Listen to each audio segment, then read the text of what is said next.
नमस्कार मित्रांनो, शेतकरी ब्लॉगमध्ये आपलं स्वागत आहे मित्रांनो. तर आपण गेल्या काही दिवसापासून कांदा रोपत आहे एवढं याच्यात, आणि तिकडं फ्लॉवर कोबी जी आहे तिथं पण आपण रिकामी जागेवर पडली होती कांदा रोपाची. तर तिकडे आपण बाकीची फ्लॉवर लागवड केली आणि बाकीचे आपण मक्का टाकलेला मित्रांनो. जे आपण मक्का पेरलेला होता हाताने, तर मित्रांनो आपण जे मागं व्हिडिओ टाकलेला होता तेव्हा मक्का आपण पेरलेला होता. पाहू शकतो तुम्ही मित्रांनो, आपला मक्काचे पाहू शकतो तुम्ही असं मक्का झालेला मित्रांनो.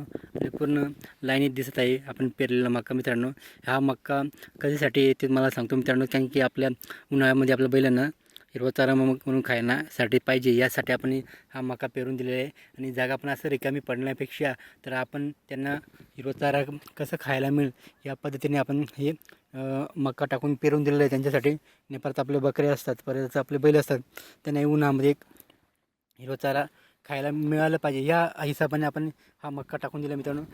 फक्त आपल्या बैलांसाठी आणि बकऱ्यांसाठी हे स्पेशल आपण त्याच्यासाठी टाकून दिले. कारण की हे वाप असं जे विना कारण पडलेलं आहेत, त्याच्यात पडण्यापेक्षा आपल्या बैलांसाठी उपयुक्त चारा, आपले बैल पण रात्रदिवस मेहनत करतात मित्रांनो.